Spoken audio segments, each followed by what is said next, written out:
Bom, então hoje a gente vai finalizar, tá, essa parte de sistemas elevatórios, que é a parte de cavitação, que a gente deu início aí há 2 aulas atrás. Então hoje a gente vai focar aí na escolha do conjunto motor-bomba e no fenômeno da cavitação em si, tá? Eu venho falando um pouco de cavitação aí desde o começo do capítulo, né? Desde que eu comecei a falar de sistemas elevatórios. E a gente finaliza o capítulo chegando finalmente aí no que é a cavitação, no que é esse fenômeno propriamente dito, né, que é tão importante e tão necessário o estudo desse fenômeno. Antes da gente chegar na cavitação, a gente vai só finalizar como é que a gente faz para escolher o nosso conjunto motor-bomba, tá? Então, o que é que a gente já viu até então? A gente viu as curvas características da bomba, né, que formam lá o diagrama em colinas. Nós vimos como se calcula a potência da bomba. Nós vimos como se calcula a altura de elevação da bomba, né, a partir da altura manométrica. Nós vimos também toda a parte de custo de canalização, né, como encontrar um diâmetro de recalque a partir do critério de custo, né? Nós vimos a fórmula de Bress, que é um bom parâmetro para a gente dimensionar aí encontrar esse diâmetro de recalque. Vimos os tipos de bomba que a gente trabalha, né? Algumas relações aí com o tipo de bomba e com o escoamento. E entramos finalmente na parte da curva característica, né, da instalação, desde as curvas de uma bomba única, quanto as curvas também de um sistema, né, de associação de bombas, que tanto pode ser em série, quanto pode ser em paralelo. Então, a gente viu tudo isso já, né, e ficou faltando, para finalizar essa parte, só mesmo a parte de escolha do conjunto motor-bomba. Depois que a gente descobre a potência, a gente precisa escolher qual bomba que a gente vai utilizar, tá bom? Então, assim, a especificação da bomba, né, que vai atender aí alguma condição de projeto, ela é um dos principais problemas práticos que a gente vai ter aí no campo de engenharia. Porque não existe só um único fabricante, não existe só um único modelo de bomba que forneça aquela potência. A gente tem uma série de bombas, de uma série de fabricantes, de uma série de características que podem interferir, né, na eficiência do escoamento, e isso tem que ser levado em consideração na hora que a gente vai escolher o nosso melhor conjunto, tá? Então, assim, quando a gente tem grandes projetos, quando a gente tem grandes unidades, a gente vai acabar recorrendo à rotação específica como um dos parâmetros para a escolha da bomba. Então, a gente vai firmar a rotação específica da bomba para, a partir da rotação, escolher a bomba que a gente vai trabalhar. Em projetos menores, né, em casos mais frequentes, a gente pode utilizar diretamente os catálogos dos fabricantes. É muito comum uma companhia ter, por exemplo, um acordo, uma licitação com um certo fabricante, e aí, como já tem a licitação dura ali alguns anos, principalmente se a gente estiver falando de órgãos públicos, e essa licitação dura alguns anos, e então, durante esse tempo, aquela prefeitura, né, aquela gestão, só vai poder comprar material daquela certa marca. Então, aquela certa marca, aquele certo fabricante, tem um catálogo próprio, e aí, a partir do catálogo do fabricante, a gente faz a escolha, né, do nosso conjunto motor-bomba. Então, assim, para os principais tipos de bomba, né, que são as bombas que a gente viu na aula passada, bomba centrífuga, bomba mista e bomba axial, a gente vai fixar uma rotação, né, a gente vai escolher uma rotação, vai fixar essa rotação, e aí os catálogos, eles oferecem, né, eles apresentam o que a gente chama de mosaicos de utilização. Esses mosaicos de utilização, eles são gráficos, tá? Que são função da altura, são gráficos da altura em função da vazão, né? A altura de elevação por vazão, E aí, nesses mosaicos, são mostradas as faixas de utilização de cada tipo de bomba. Então, as bombas elas vão depender da altura de elevação e da vazão do sistema. Então, como é que se apresenta esse mosaico? Esse mosaico ele se apresenta assim, dessa seguinte forma. Então, cada região dessa aqui, ó, se vocês observarem, isso aqui é composto por diversas regiões. Ó, cada região dessa aqui, eu estou aqui detalhando aleatoriamente, corresponde a um tipo de bomba que pode ou não ser utilizada, tá? E aí, esses tipos de bomba, eles são identificados por 2 valores aqui, que a gente vai já ver o que é que esses valores significam. Então, como é que a gente vai trabalhar com esse mosaico? Aqui é o número de rotações da bomba. Então, isso aqui é o número de rotações.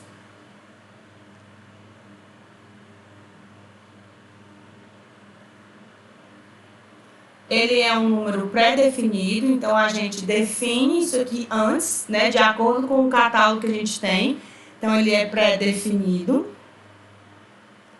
E aí, nós temos aqui o eixo da vazão e o eixo da altura de elevação, tá? Aqui nós temos a altura de elevação em metros. Aqui a gente tem a altura de elevação em pés, tá? Aqui também é a altura de elevação, só que em pés, né, que é a unidade do sistema utilizado nos Estados Unidos, na unidade norte-americana. A gente utiliza o sistema internacional, que é vazão em metros cúbicos por hora, né? Aqui está por hora, nossa unidade do SI é metro cúbico por segundo, e a altura de elevação em metros. Então, a gente entra com o valor da vazão, entra com o valor da altura manométrica, e onde se encontrarem esses dois valores, a gente vai cair dentro de uma região. Aqui, ó, eu caí aqui dentro dessa região, tá? E aí eu vou utilizar a bomba desse tipo aqui, que nesse caso foi 40-160. Então, como é que eu sei como é, né, o que é que esse código significa para a nossa bomba? Então, cada bomba ela vai ser referenciada nesse mosaico por um código de 2 números. Então, aqui eu dei um zoom, né, em um código qualquer. A gente tem aqui 40315, né? Então, 40315 é o código da bomba que caiu lá o nosso par de vazão e altura de elevação. O primeiro número, né, ele corresponde ao diâmetro nominal na boca do recalque, tá? Então, quando a bomba estiver lá saindo para recalcar, né, a bomba está aqui, tem um motor, aí está ligadinho aqui com a bomba, que tem a tubulação de sucção e tem a tubulação de recalque. Né? Na saída aqui do recalque, ele vai ter esse diâmetro nominal aí de 40 milímetros. E esse outro valor aqui, que é o valor de 315, é o diâmetro em milímetros do rotor. Tá? Rotor que, por sua vez, é o motorzinho que fica lá dentro da bomba, gerando aí as rotações e fornecendo a energia necessária, tá?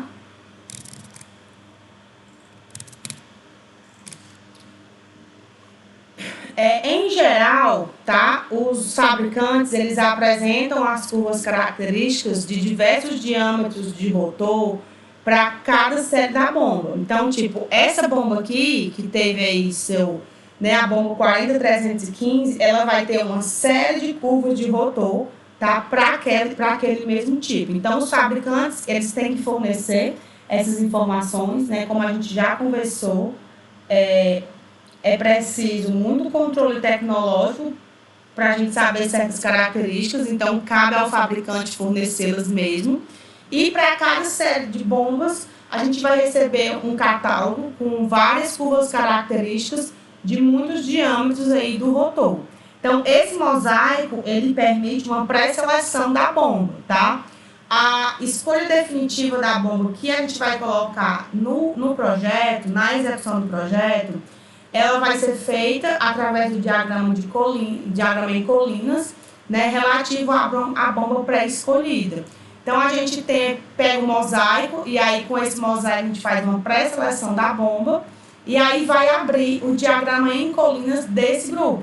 Né? O diagrama em colinas é aquele diagrama que nos apresenta um conjunto de curva característica, né? Onde a gente tem as curvas características.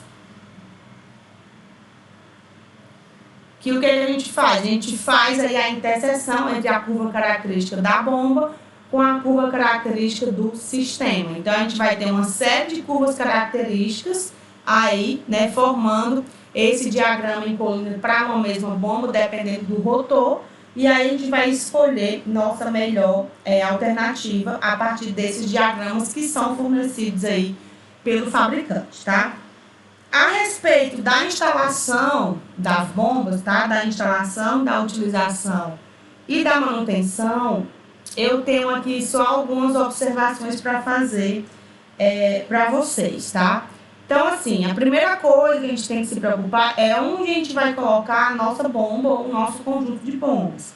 Então, a instalação desse conjunto, né, ele deve ser feito em um local que seja seco, que seja espaçoso, iluminado, né, arejado e de fácil acesso. Né? O ideal é que a gente tenha uma casa de máquinas para guardar o nosso conjunto motor-bomba e que esse conjunto ele esteja sempre num local bem arejado, seco, principalmente seco, e de fácil acesso, porque qualquer manutenção que a gente precise fazer, a gente tem que acessar o local onde as bombas estarão instaladas.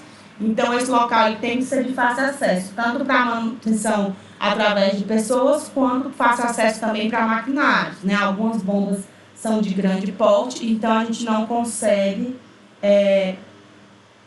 fazer manutenção só carregando, né, pessoas carregando. A gente tem que utilizar algum tipo de maquinário e o maquinário tem que entrar aí na instalação. Então, aqui eu trouxe um exemplo, né, de uma instalação bem bonita, que é bem seca, bem arejada, um local de fácil acesso, várias bombas aí distribuídas, né, associadas aí em paralelo, e um belo exemplo aí para a gente seguir, né, nossas instalações. As tubulações, tanto de sucção, tanto quanto de recalque, elas devem ser bem apoiadas, né, evitando que se transmitam quaisquer esforços, né, quaisquer vibrações para a bomba. Se vocês observarem aqui nessa foto, nós temos aqui na parte de cima a nossa tubulação de recalque, tá? E elas estão todas ancoradas, ó. Isso aqui são as âncoras, né? Elas estão todas ancoradas na parte superior da estrutura. Aqui nós temos vigas, se vocês observarem bem, né? A gente tem aqui elementos estruturais e a nossa tubulação de recalque ela está perfeitamente ancorada nesses elementos estruturais, tá? Aqui não dá para ver muito bem na foto, mas as tubulações de sucção elas também possuem apoios, só dá para ver isso daqui, tá? Elas também possuem apoios que, por sua vez, vão fixar essa tubulação no chão e vão evitar aí que haja a transferência de esforços e vibrações para a bomba. A bomba ela tem que trabalhar de forma bem adequada, tá? Aqui eu coloquei essa foto, né, de um apoio aí da nossa tubulação de sucção, tá? Que não deve ser muito utilizado, né? Isso aqui foi uma foto que eu fiz, não vou revelar o lugar, mas você já deve imaginar. Então, foi de uma bomba que a gente precisou instalar e aí a ancoragem não foi feita, né? Tava sobrando aí um pouco de espaço entre o chão e a tubulação e ao invés de se colocar um apoio fixo e permanente, colocaram aí essa pedra para evitar que a tubulação ficasse vibrando a bomba, porque estava movendo a bomba de lugar, né? Tamanha era a força aí dessa sucção.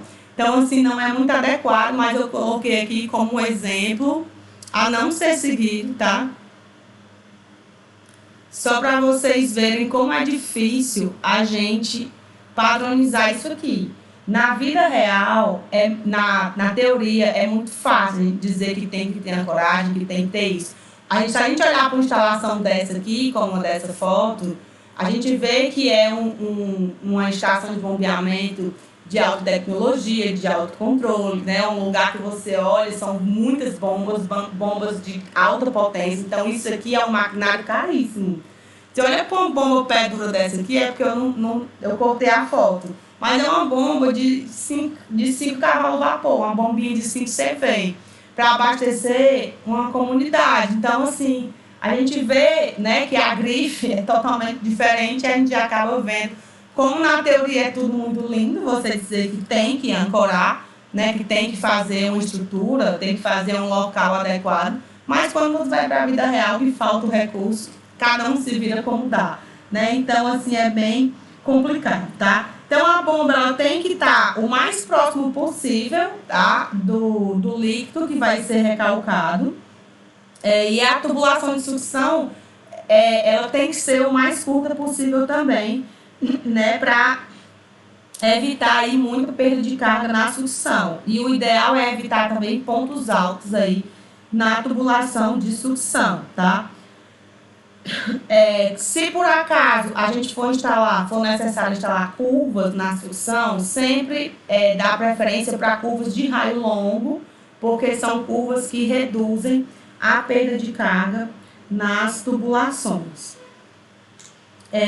A extremidade de montante aí da tubulação de sucção, ela tem que estar localizada abaixo do nível mínimo da água do reservatório inferior, tá? Para a gente garantir aí sempre a altura d'água, né, sobre a entrada aí da tubulação, que é o que a gente chama de submergência, né, que é para evitar a formação de vórtices dentro da tubulação. A gente vai conversar mais na frente um pouco o que são vórtices, né? Lá em saneamento vocês vão ver bem direitinho o que é essa submergência, mas a gente tem aí esses parâmetros para garantir que não entre, né, esse ar de forma brusca e dentro da tubulação. Então, é sempre bom colocar um registro, né, já na tubulação de recalque, para que a gente consiga manobrar as operações de partida, né, de liga e desliga da bomba. A gente tem que ter aí uma válvula de retenção, nós já comentamos sobre isso também na tubulação de recalque, para evitar a volta do sentido do fluxo e evitar que a água gire o rotor da bomba no sentido contrário. A bomba ela tem que estar escorvada antes de ser posta em funcionamento, né? Escorvar a bomba quer dizer que a gente vai encher a tubulação de água antes de colocar, né, para funcionar. Então, a escova da bomba ela é obrigatória antes do seu escoamento.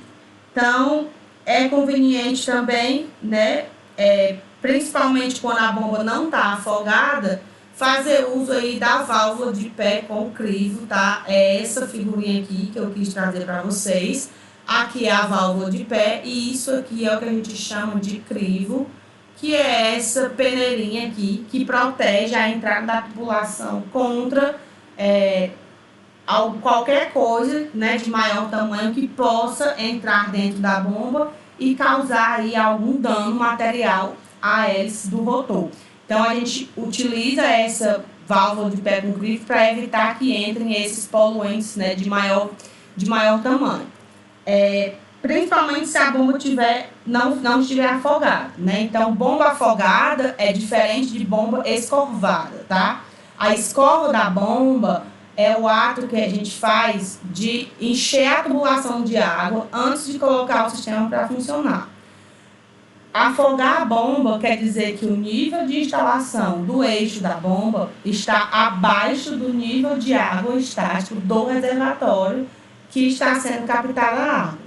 Então, a bomba ela não está dentro da água. A bomba afogada ela não está dentro da água. A bomba que funciona dentro da água é a bomba submersa. Aqui a gente está falando de bombas não submergíveis, né, mas que o nível da água da bomba, o nível de instalação, o eixo de instalação da bomba, se encontra numa cota inferior ao nível da água do reservatório. E isso aí gera uma série de vantagens que a gente vai ver mais na frente, tá?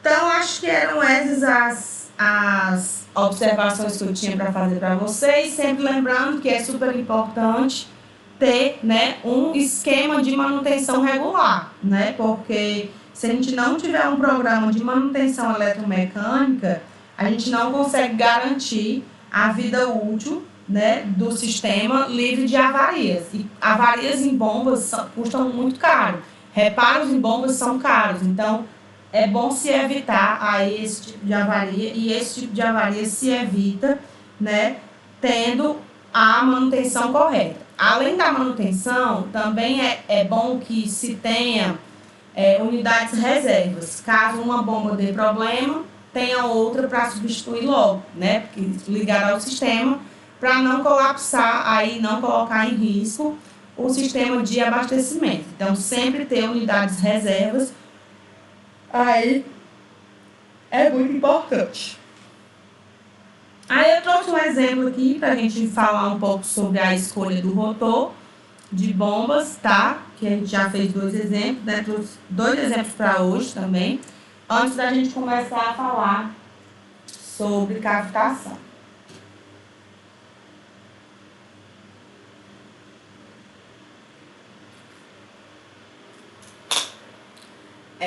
Um conjunto elevatório deverá ser especificado para operar nas seguintes condições: água a 20 graus Celsius, vazão a ser recalcada 15 litros por segundo, que nos dá 54 metros cúbicos por hora.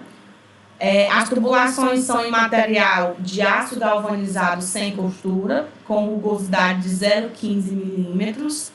A altura geométrica do sistema, 23 metros. O diâmetro de recalque, 100 milímetros. Diâmetro da sucção, 150. O comprimento do recalque, 432 metros. Da sucção, 4,2 metros. Tá? A rotação escolhida para a bomba aí vai ser a de 1.750 RPM, que é o catálogo que eu mostrei aqui anteriormente. E aqui tem os acessórios que constam aí nas tubulações. De sucção, nós temos uma válvula de pé com crivo e uma curva de 90 graus, com a relação raio da curva, né, com o diâmetro da tubulação de 1,5. E na tubulação de recalque, nós temos uma válvula de retenção, um registro de gaveta, 2 curvas de 45 e uma curva de 90 graus com a relação de 1.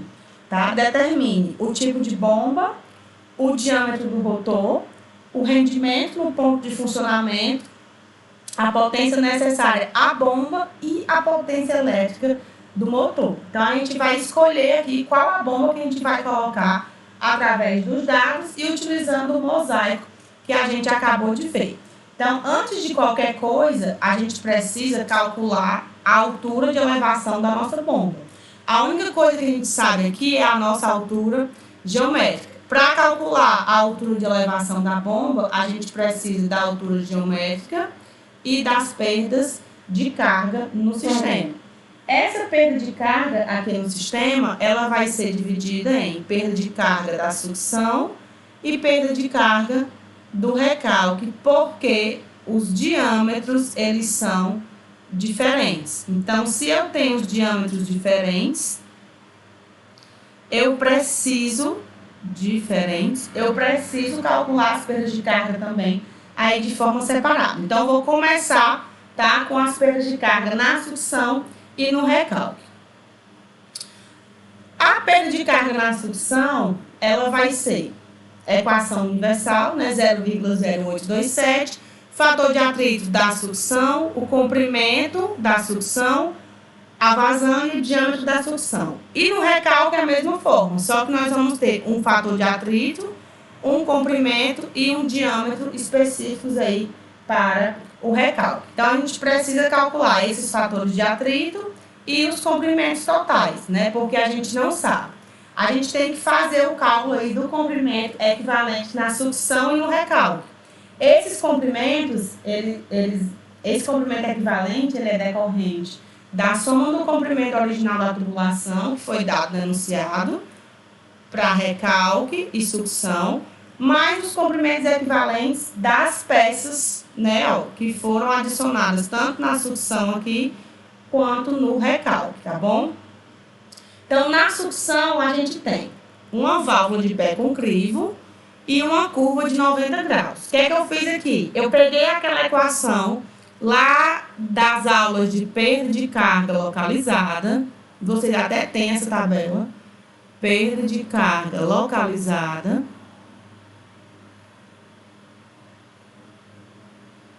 Então, nós pegamos aqui essa equação. Como a gente conhece o diâmetro, né? O diâmetro é o diâmetro da sucção. Eu substituo na equação e encontro o comprimento equivalente para cada peça dessa. O comprimento real é de 4,20. Somando, ó, o comprimento da sucção ficou de 44,94 metros. Então, esse é o nosso comprimento aí equivalente da sucção. A gente vai fazer a mesma coisa para o recalque. No recalque, nós temos um registro de gaveta, uma válvula de retenção, duas curvas de 45 e uma curva de 90. Fiz a mesma coisa. Peguei as equações de cada peça, as equações de perda de carga localizada.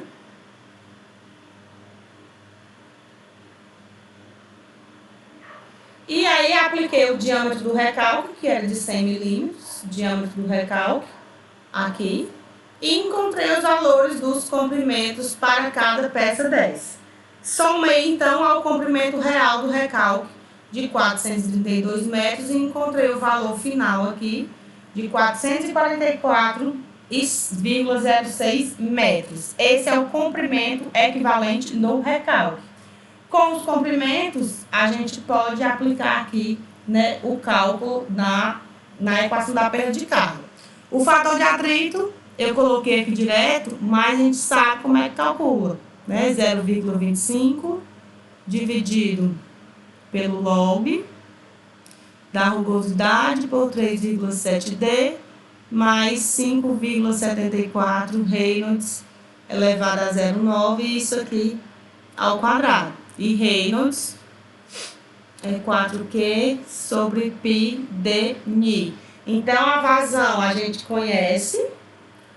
A gente tem diâmetro da sucção e diâmetro do recalque. Diâmetro da sucção, diâmetro do recalque. Então, a gente calcula o Reynolds, aplica aqui o diâmetro respectivo e assim encontra o fator de atrito, tanto da sucção quanto do recalque. A rugosidade é a mesma, né? E foi dada, 0,15. E aí a gente consegue encontrar as nossas perdas de carga. Então, com a perda de carga da sucção, fator de atrito, aqui é o nosso comprimento equivalente que a gente encontrou, o diâmetro que foi dado e a vazão em metros cúbicos por segundo, unidade do SI. Então, a perda de carga na sucção vai ser aí 0,2412 metros. Fazendo essa mesma substituição para o recalque, ó, percebam que o fator de atrito mudou, porque o diâmetro mudou, tá? A gente vai ter um diâmetro menor, logo o Reynolds vai ser maior, nosso escoamento é mais turbulento, tá? Um Reynolds maior aqui, então nós vamos ter aqui um fator de atrito um pouquinho maior também, tá? Se a gente tem mais turbulência, a gente tem mais atrito, nosso fator de atrito ele é levemente maior. E aqui o comprimento equivalente que a gente encontrou também do recalque, aqui da sucção, aqui do recalque, aqui é o fator de atrito do recalque. Diâmetro, vazão é a mesma, vazão não muda, a gente encontra a perda de carga no recalque de 19 metros. Então, olha, perceba uma diferença aí entre a perda de carga da sucção e do recalque, tá?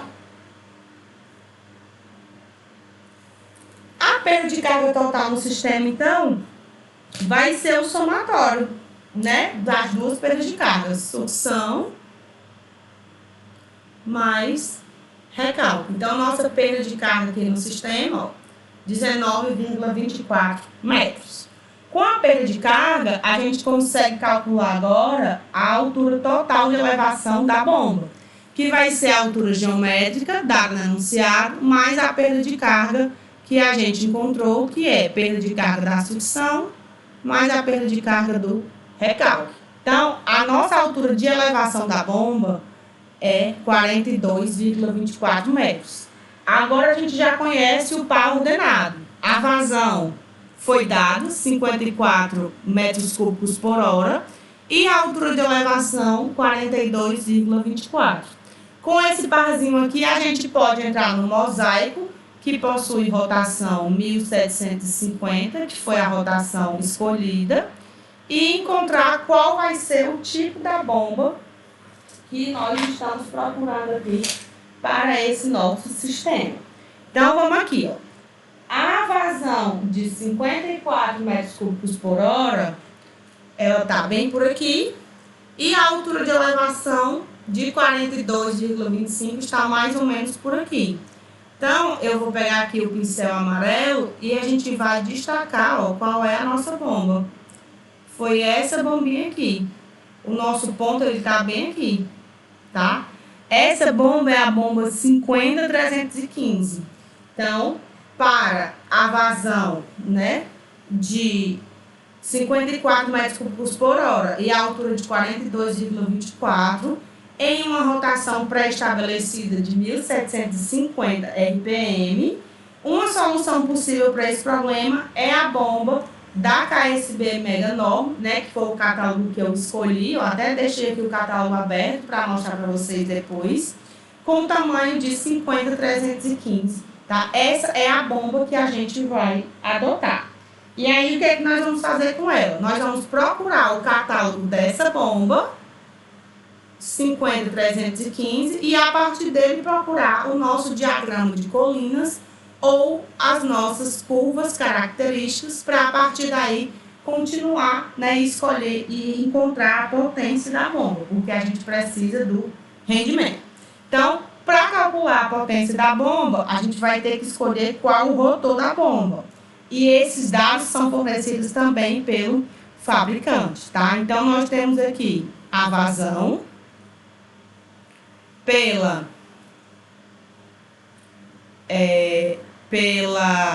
altura de elevação, né, aqui em metros cúbicos por hora. E aí nós vamos entrar aqui com o valor da vazão e da altura de elevação, tá? E chegamos a esse ponto aqui, tá? Ficamos aqui, ó, entre duas curvas de rotor. Então, se eu escolher a curva abaixo, eu estou subdimensionando o meu sistema. Então, eu vou escolher a minha curva que está acima, que é essa curvinha aqui, cor de terra, que equivale ao diâmetro de 307 milímetros. Então, esse é o tamanho do rotor da bomba. O diâmetro do rotor da bomba é um diâmetro de 307 milímetros, tá? Sempre quando o ponto, né? Quando o ponto, vazão e altura de elevação fica entre duas curvas,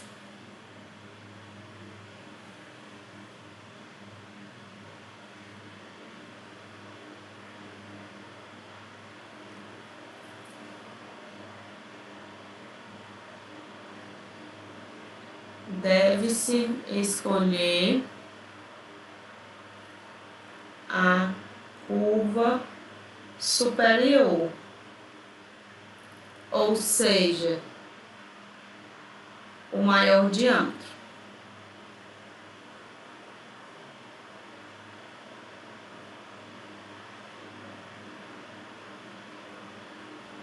Tá? Então, nós temos aí isso acontecendo. Escolhemos o diâmetro que foi de 307 milímetros. Com o cálculo, com a escolha do diâmetro do rotor, a gente vai aí para a escolha do rendimento. Então, o que é que a gente tem aqui? Isso aqui, para quem não está lembrado, é o nosso diagrama em colinas, tá? Que é exatamente o nosso diagrama de curvas características. Então, isso aqui são as diversas curvas características da família de bombas que estão aqui, ó, nesse intervalo. Entre as bombas de 50 e 315, nós temos aí, tá, essas diversas curvas aqui de rotores, da curva de sistema. Então, isso aqui é uma bomba, isso aqui é outra bomba, isso aqui é outra bomba, outra bomba, outra bomba. A gente escolheu a bomba de rotor 307. Nossa bomba é essa daqui, tá?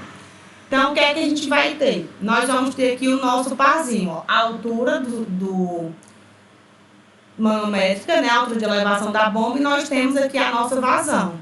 Então, o que é que a gente vai fazer? Vai levar a vazão até a curva, até o encontro da curva do rotor escolhido, que é a nossa curva aqui de rotor 307. Então,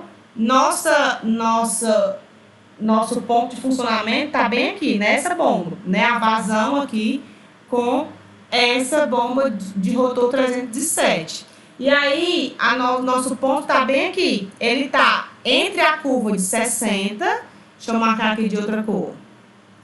Isso aqui de azul é a nossa curva de rendimento 60%.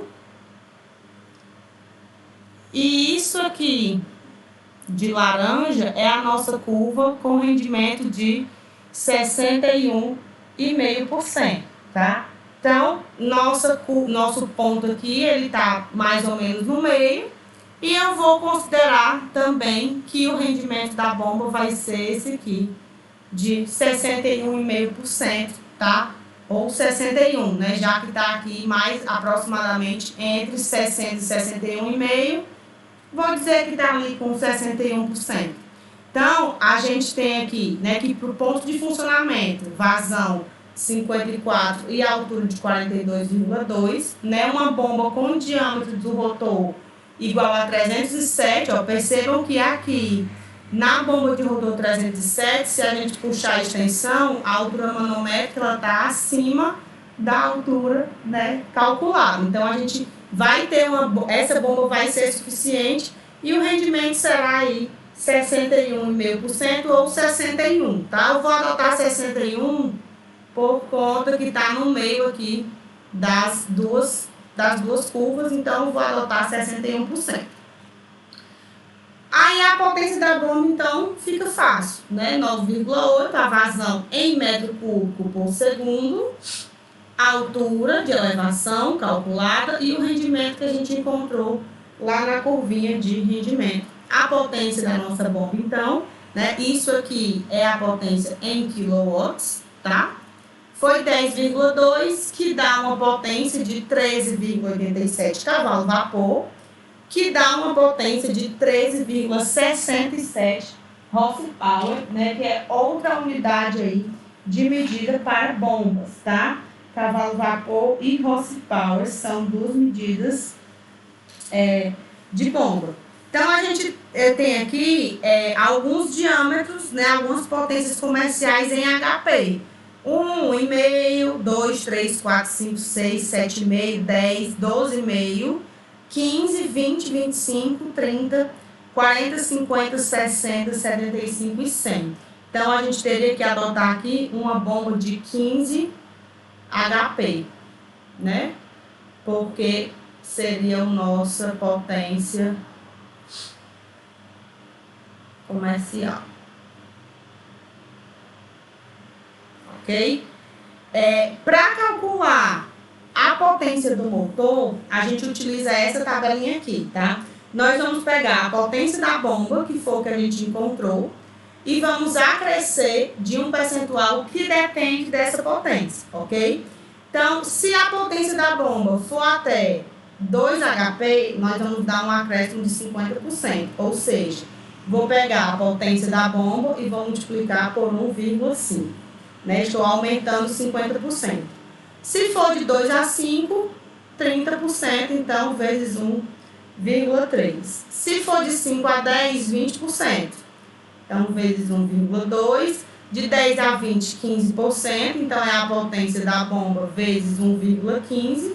E se for uma potência maior do que 20, vai ser a potência da bomba vezes 1,1, ok? Então, no nosso caso, a nossa potência era 13,67. Então, está aqui entre 10 e 20.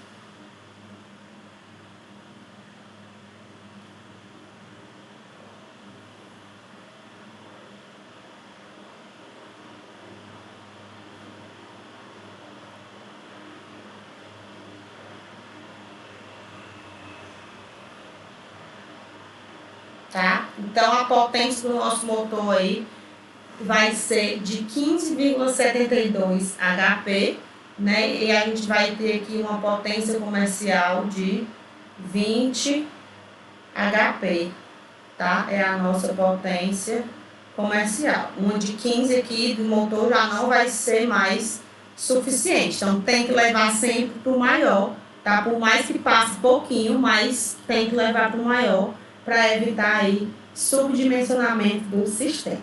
Ok? Tranquilo? O exemplo? Tudo beleza?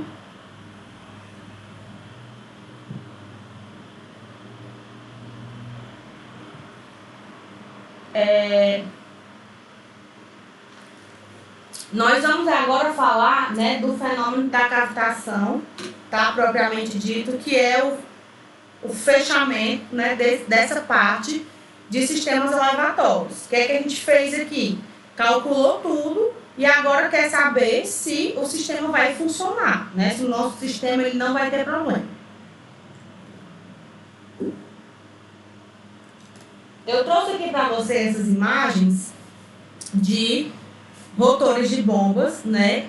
E vocês podem perceber que esses rotores eles estão danificados. Aqui eu tenho aqui um dano. Aqui na parede aqui da minha hélice, ó, tá todo carcomidinho, né? Aqui, ó, tem um buraco bem aqui, outro buraco aqui. Se a gente olhar para cá, a gente tem aqui uma série de danos aqui, né? Buracos, parece que foi feito de propósito, né? Para ser assim.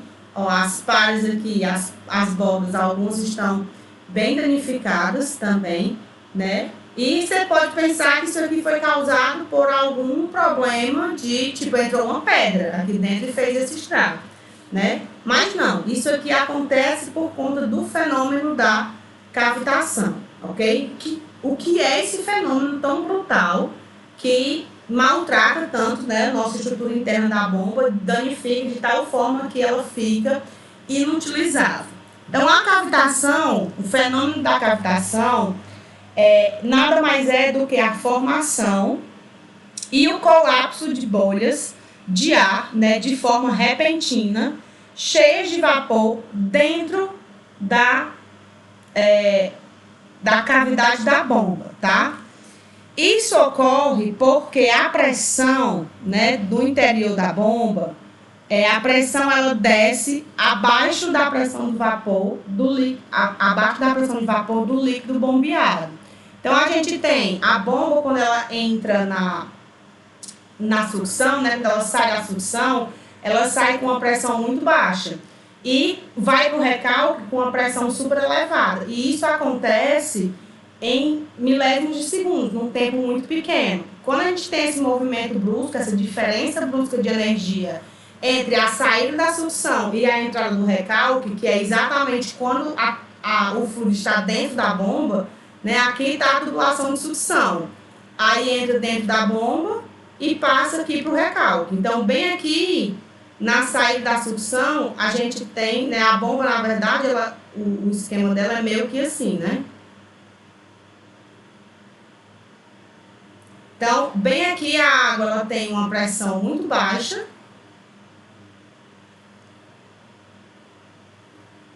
Muito baixa. E bem aqui, ela vai ter aí uma pressão absurdamente alta, que é o fluido com toda a energia que a bomba tem para oferecer, tá? Então, bem aqui a gente tem um ponto de pressão bem alto, muito alta. Então, essa variação de pressão, ela acontece de forma rápida, de forma brusca, ok?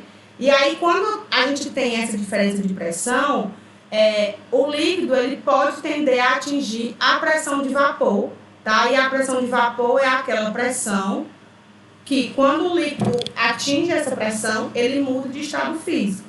A gente tem aquela coisa que a gente chama de CNTP, né? Que são as condições normais de temperatura e pressão. Então, as CNTPs, elas são as responsáveis pela manutenção do estado físico do fluido, né? Se ele permanecer fluido, ou se ele vai virar vapor ou gás, ou se vai solidificar. Então, se a gente alterar a temperatura, esse fluido vai mudar de estado físico. E se a gente alterar a pressão, esse fluido ele também vai mudar de estado físico por conta da equação dos gases, né? PV igual a nRT, né? Então aqui a gente tem a pressão e aqui a gente tem a temperatura, né? Então essa equação dos gases aqui, se a gente mexer tanto na temperatura quanto na pressão, a gente vai ter mudança de volume e também vamos ter mudanças de estado físico, tá? Então se a pressão atingir essa dita curva de pressão de vapor, a gente vai ter esse fenômeno acontecendo, né, que é a formação dessas bolhas de ar dentro da bomba e, consequentemente, o colapso delas também. Então, elas vão se encher de gás e vai papocar. Aonde deveria ter só fluido, vai ter agora água e ar, né, fazendo várias bolinhas, como se fosse uma espécie de água com gás. E aí isso é muito prejudicial, né, para a hélice e danifica a bomba mesmo, de forma que ela pode ficar, né, bem danificada e inutilizável. Então a gente tem que evitar esse problema aí da cavitação. Então vamos ver o que é que evita a cavitação. Nós temos aqui o parâmetro que vai medir isso, que é o nosso NPSH. O NPSH ele é uma abreviação, né, de Net Positive Suction Head, que nada mais é do que um parâmetro responsável por medir a pressão atmosférica e a pressão da coluna de líquido, né, dentro da bomba, com a finalidade de evitar a cavitação. Ou seja, é um parâmetro-chave que vai evitar a formação de bolhas de vapor ou de gás em um determinado líquido dentro da cavidade da bomba. Então, a gente tem que monitorar esse NPSH, né, que é uma pressão positiva de sucção, digamos assim, é um braço de pressão positivo de sucção, para que ele não atinja um certo valor, que a partir dali a gente vai ter a formação dessas bolhas de gás. Então, o nosso NPSH ele é um parâmetro super importante na configuração do nosso arranjo da bomba, né, da instalação da bomba, para que a gente evite que aconteça a cavitação. Então, a função dele é mostrar, né, o quanto o líquido vai ser empurrado antes de começar a formar essas bolhas. Então, no bombeamento, né, o correto é que o líquido chegue até a linha central, lá do ponto de sucção, sem que ocorra a evaporação do fluido. O correto é que a água não chegue, não atinja, sob hipótese nenhuma, a pressão de vapor, porque na hora que ela atinge essa pressão, acontece de fazer as bolhas e aí chega na cavitação, tá? Então, a gente vai dividir o NPSH em dois aspectos, tá? O NPSH disponível, que ele é referente à pressão absoluta exercida pelo sistema na entrada da bomba. Então, isso aqui, o NPSH disponível, ele depende da instalação. E a gente vai ter o NPSH requerido, que é a pressão mínima exigida na entrada da bomba para evitar a cavitação. E essa informação, ela obrigatoriamente é fornecida pelo fabricante. É o fabricante que tem que dizer qual é a carga de pressão mínima que tem que ter na entrada da bomba para que essa bomba não sofra cavitação. Então, cabe a mim encontrar um NPSH no meu sistema, a partir da instalação, que vença esse valor aqui, que atinja aí essa pressão mínima, tá? Então, a gente vai ter esses dois parâmetros, nós vamos relacioná-los para, a partir daí, entender se vai ou não haver a cavitação, tá? Vamos primeiro falar do NPSH disponível, depois a gente fala do requerido, que é mais simples porque é fornecido pelo fabricante.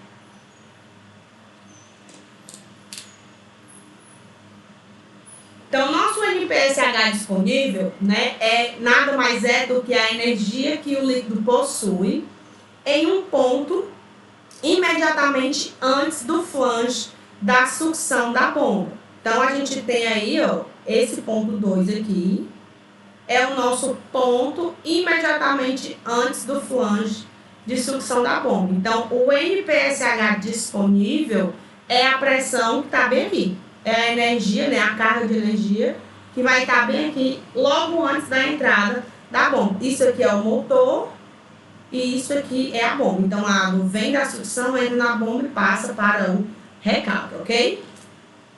Por definição, tá? Essa energia, a gente sabe que pela equação de Bernoulli, né? P sobre gama mais E mais V ao quadrado sobre 2G é constante, né? Então, a gente arranjando aqui o NPSH disponível, por definição, ele vai ser essa relação aqui, tá? Pressão, carga de pressão no ponto da entrada da bomba,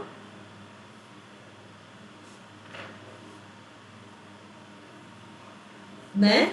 A carga cinética na entrada da bomba e a pressão de vapor na entrada da bomba. Então, o NPSH disponível, tudo aqui é na entrada da bomba, tá? Então, o NPSH disponível nada mais é do que o quanto de energia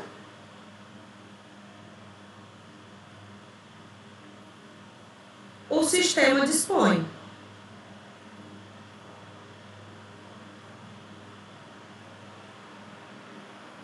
E isso aí vai depender, né, das configurações aqui da instalação da bomba, ok? Se a gente aplicar Bernoulli entre o reservatório, aqui, o ponto 1, e a entrada da bomba, ou seja, Bernoulli de 1 para 2, a gente vai ter o seguinte, né? Pressão, carga de pressão, carga cinética, carga geométrica, aqui no ponto 1, pressão cinética, geométrica, né, topográfica no ponto 2, mais a perda de carga na sucção, tá? Que é a tubulação que vai levar a água daqui para cá. Então, é a nossa perda de carga aqui no trecho de sucção.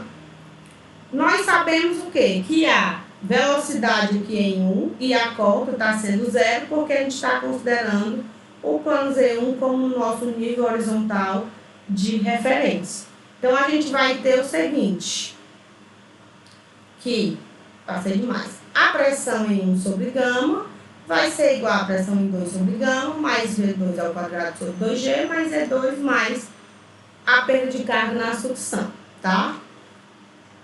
Se a gente considerar as pressões absolutas, o P1 aqui é a pressão atmosférica, né? A pressão atmosférica, que é essa pressão aqui que está atuando sobre a área do nosso reservatório.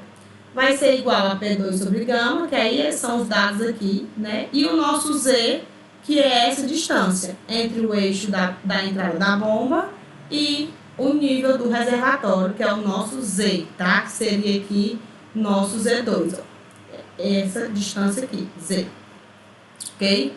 Mais a perda de carga da sucção. Separando aqui, né, os termos, P2 sobre gama mais V ao quadrado sobre 2G, vai ser igual, então, a pressão atmosférica, menos o Z, menos a perda de carga na sucção. Então, nós temos isso aqui. O nosso NPSH disponível foi definido como P2 sobre gama, pressão aqui na entrada, carga cinética na entrada, menos a pressão de vapor sobre gama. E a gente acabou de relacionar P2, né, as cargas aqui, com a pressão atmosférica por conta da aplicação da equação de Bernoulli. Então, o que é que eu vou fazer? Eu vou pegar o NPSH disponível e vou jogar aqui, nessa equação. Eu tenho P2 sobre gama, mais V ao quadrado sobre 2G. Tá faltando aqui que apareça, né, esse PV sobre gama. Se eu fizer NPSH disponível mais PV sobre gama, pressão de vapor sobre gama, isso aqui vai ser P2 sobre gama mais V ao quadrado sobre 2G. Então, isso aqui vai ser NPSH disponível mais PV sobre gama, né? P2 aqui, né? Não é PV. Igual a pressão atmosférica menos o Z menos a perda de carga na sucção, ok? Então, com isso, a gente fecha uma equação da NPSH disponível para de acordo, né, com os parâmetros do arranjo da tubulação. Porque lá na definição, aqui, tá aqui a definição. Eu precisaria saber quanto é a pressão bem aqui dentro, né, e quanto é a velocidade bem aqui dentro. Então, eu preciso fazer medições bem aqui no meu ponto. E nem sempre isso é possível, né? Então, a gente tem que encontrar uma equação do NPSH disponível que não dependa de medição nenhuma, que dependa simplesmente do arranjo da instalação. Então, com isso, o NPSH disponível vai ser a diferença, né, da pressão atmosférica menos a pressão de vapor sobre gama, menos Z, menos a perda de carga da sucção, né? Vem daqui, ó. Só fiz passar isso aqui para o outro termo. Isso se a bomba não for afogada, ou seja, se a gente tiver essa situação aqui, ok? Se a bomba for afogada, o sinal do Z muda. Por quê? Porque a bomba estaria bem aqui. Tá aqui a bomba. Tá aqui o motor. Tá, e tá aqui a tubulação. Então, a cota seria menos Z. Isso aqui é para a bomba afogar, tá? Então, a cota seria menos Z. Menos com menos, mais Z. Então, quando a gente afoga a bomba, né? O ato de afogar a bomba, vou colocar aqui a medida de afogar. Aqui, no caso, a sucção estaria aqui, né? Viria por aqui e faria isso. Afogar a bomba eleva o NPSH disponível. Ou seja, aumenta a energia disponível, aumenta a energia que o sistema vai dispor, né? Pelo simples fato de eu fazer aqui uma barragem e fazer uma vala para colocar minha bomba dentro, afogando a bomba. Então, é uma situação, é uma solução super prática e barata para resolver vários problemas de cavitação, né? O simples fato da gente afogar a nossa bomba, tá? Lembrando que afogar a bomba é quando bomba afogada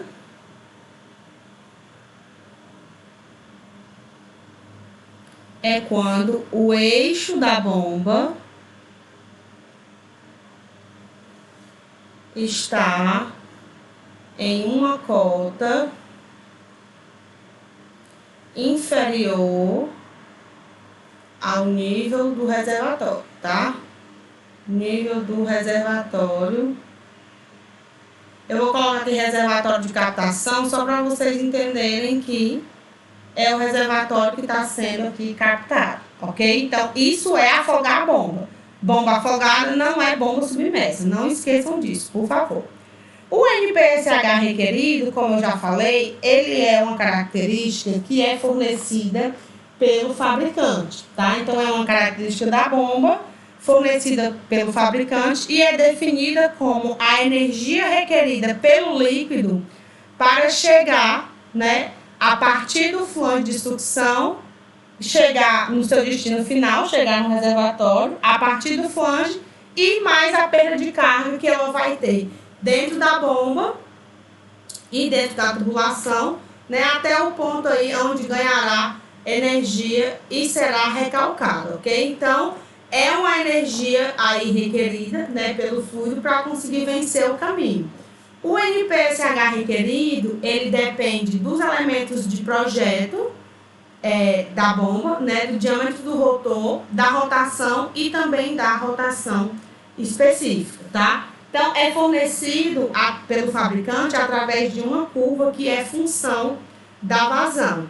Então, aqui é uma curva de NPSH requerido, né, com uma bomba aqui para 2 rotores, tá? Então, o rotor com diâmetro de 145 e um rotor aqui com diâmetro de 174. É assim que vem o gráfico do NPSH requerido. O que a gente vai fazer com isso? A gente sabe que para o mesmo diâmetro, tá? Diâmetro igual, comprimento igual e mesma rugosidade do material, O NPSH disponível, ele é uma função decrescente com relação à vazão. NPSH é energia. O NPSH disponível, ele é a energia necessária, né, a energia que o sistema dispõe. Quanto maior a vazão que eu exigir no meu sistema, menor vai ser a energia que ele vai ter. Ele é como se fosse um capacitor, ele armazena energia. Então, quanto maior a minha demanda de saída, menor vai ser o meu NPSH disponível. Então, ele é decrescente com a vazão. Enquanto o requerido, ele é uma função crescente. Quanto maior a minha demanda, mais eu vou precisar de energia dentro da bomba para que o fluido faça o seu percurso, aquele percursinho curto, porém com uma grande mudança de pressão, sem que o fluido atinja a pressão de vapor. Então, para um bom funcionamento de um sistema elevatório, o NPSH disponível tem que ser maior do que o NPSH requerido, tá? O requerido é aquilo que o fabricante me diz, tem que ter tanto. E o disponível é o que a gente, como engenheiros, vamos projetar para que exista lá a disposição do sistema. Então, o que tem à disposição do sistema tem que ser sempre maior do que o que a bomba requer para funcionamento. Então, graficamente, a gente tem isso aqui, ó. O NPSH disponível, ele é decrescente, que é essa primeira curva aqui, e o requerido, ele é crescente. Esse ponto A aqui, que a gente chama de ponto de máximo, né, onde a gente tem essa vazão máxima, é um ponto crítico que indica o ponto iminente, ponto de cavitação iminente.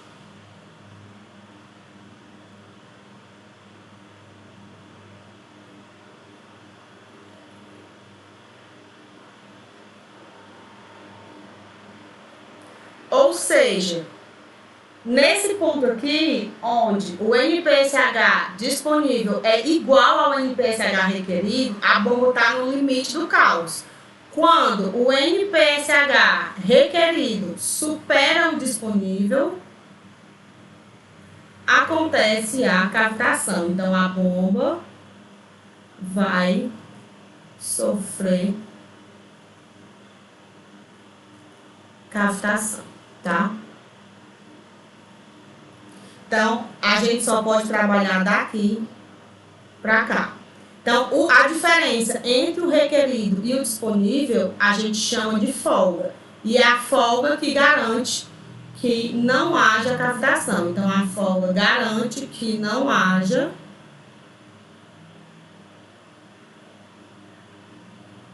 cavitação no sistema elevatório.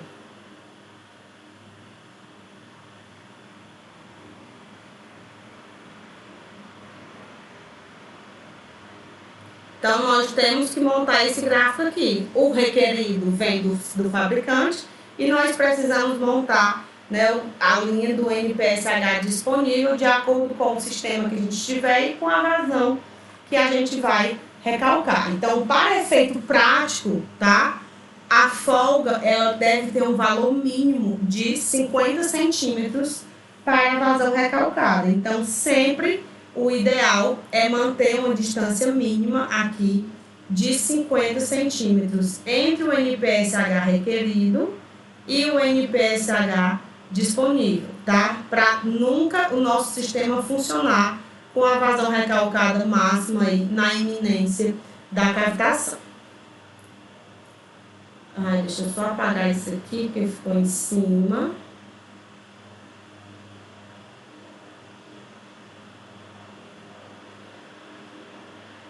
E vou escrever aqui embaixo.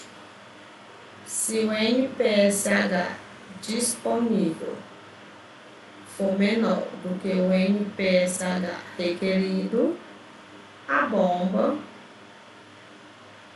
ela vai sofrer cavitação. E é o que a gente não pode deixar acontecer, tá? Então, sempre pelo menos aí 50 centímetros entre essas duas. Então, esse fenômeno da cavitação, ele nos leva a que a gente determine uma máxima altura estática de sucção, tá? O que é isso? Essa altura máxima de sucção é a altura entre o nível do reservatório, que está sendo captado, e o eixo da bomba, né, que está succionando o fluido, ok?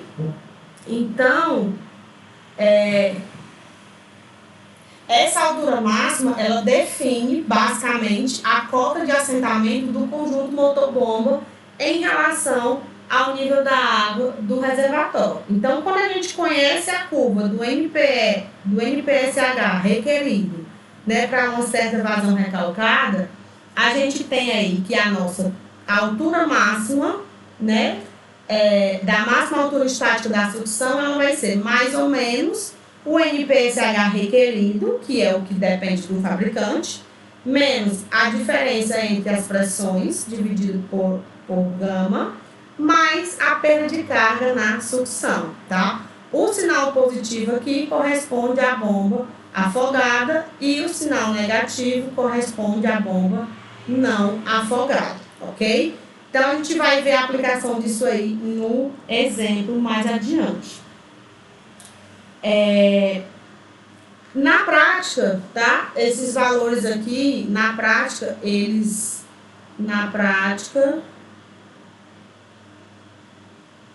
Z máximo não é maior do que 4 a 5 metros, tá? Então, a gente tem aí esse valor prático, né? Propósitos práticos aí, esse limite aí entre 4 e 5 metros, ok?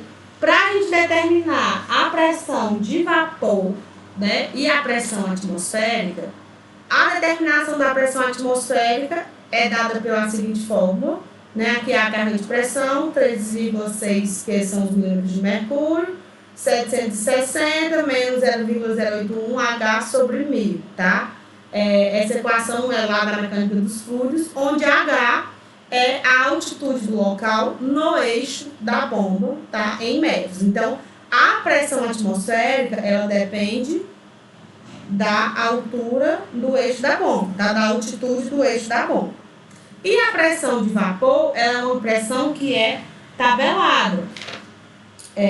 Ela corresponde aí aos metros de coluna d'água, né? E é uma função da temperatura. Então, dependendo da temperatura da água, nós vamos ter a pressão de vapor correspondente. Então, aqui nós temos uma tabela que vai desde água a 5 graus Celsius até água a 100 graus, que é quando ela entra em ebulição, tá? Então, nós temos aí esses valores da pressão de vapor de um elemento. E aqui um exemplo 4, para finalizar, tá, a aula de hoje, que a gente vai fazer agora, tá? A bomba mostrada na figura deverá recalcar uma vazão de 30 metros cúbicos por hora, com uma rotação de 1750 e, para esta vazão, o NPSH requerido é de 2,5 metros, dados do fabricante. A instalação está na cota 834,5, bem aqui, ó, a cota do eixo da bomba, e a temperatura média da água é de 20 graus Celsius. Determinar o valor do comprimento X, que é esse comprimento aqui, é o comprimento, uma parte do comprimento da sucção, para que a folga entre o NPSH requerido e o disponível seja de 3,80. Ou seja, lá no nosso gráfico, que a gente tem aqui o requerido e o disponível, né, para uma certa vazão, aqui vazão e comprimento, eu quero que essa folga ela seja de 3,80 metros. Dados: diâmetro 3 polegadas, material PVC rígido, né, com coeficiente de rasante de 150, e na sucção existe uma válvula de pé com crivo e um joelho de 90 graus. Está aqui a válvula de pé com crivo e está aqui o joelho de 90 graus. Então, a gente tem que calcular aí essas coisas. Se eu sei quanto é a folga, eu sei quanto é a diferença entre o NPSH disponível menos o NPSH requerido. Isso aqui é igual à minha folga. Eu sei quanto é a folga e sei quanto é o NPSH requerido, que é um dado do fabricante. Com isso, nós encontramos quem é nosso NPSH disponível. Então, NPSH, né, a folga, vai ser disponível menos requerido, que é 3,80. Logo, o disponível, o requerido foi 2,5, né, que foi dado. Aqui, 2,5. O disponível, então, vai ser 3,80 mais 2,5, 6,3 metros. Eu preciso garantir uma energia aí de 6,3 metros de coluna d'água, tá? A pressão absoluta no local é dado pela equação dela, né? Eu preciso da cota da instalação da bomba, que está bem aqui, 834,5. Então, a carga de pressão absoluta no local vai ser de 9,42 metros de coluna d'água. Precisamos também da pressão de vapor. A água foi dada a uma temperatura de 20 graus. Então, eu venho aqui nessa tabela e procuro. Temperatura de 20, pressão de vapor é 0,24 metros. Tá? Então, com pressão de vapor, com pressão atmosférica e com NPSH disponível, a gente consegue encontrar, né, o que a gente está procurando. Esse Z aqui é essa diferença de cotas, tá? Vai ser o 834,5 menos o 833,1, tá? E o X aí vai ser o comprimento, né, da sucção, tá bom? Então, ó, o NPSH disponível 6,3, isso aqui a gente encontrou, isso aqui também, tá? Todo mundo já sobre gama, ok? Menos o Z é essa distância aqui, tá? Entre o eixo da bomba e o eixo do reservatório. Esse é o nosso Z, ok? Tá aqui ele. Menos a perda de carga na sucção, ok? A perda de carga na sucção a gente não sabe quanto é, porque eu não sei quanto é o comprimento da sucção. Então, a perda de carga da sucção a gente encontrou que vale 1,48 metros. Mais perda de carga é J vezes L, né? J é ΔH sobre L. O L aqui é o que a gente tem que descobrir, né? Então, quem é que vai ser o J aqui na nossa perda de carga? Aplicando Hazen-Williams, a gente conhece a vazão, o C foi dado e o diâmetro também foi dado, né? Um diâmetro de 3 polegadas, 75 milímetros. Nós encontramos, portanto, a nossa perda de carga aqui por unidade de comprimento, ok? Com isso, a gente tem que o L total vai ser o comprimento real mais o comprimento equivalente das peças, ok? O comprimento real ele é dado por 0,5, que é esse pedaço, mais o X, que é esse pedaço aqui. Então, o comprimento da sucção é todo esse pedacinho. X mais 0,5. E o comprimento equivalente das peças, da válvula de pé com crivo, mais o joelho de 90 graus. Esse comprimento, né, vai ser 26,8 da válvula de pé com crivo, mais o joelho de 90 graus. Onde foi que eu tirei isso? Das equações de perda de carga localizada.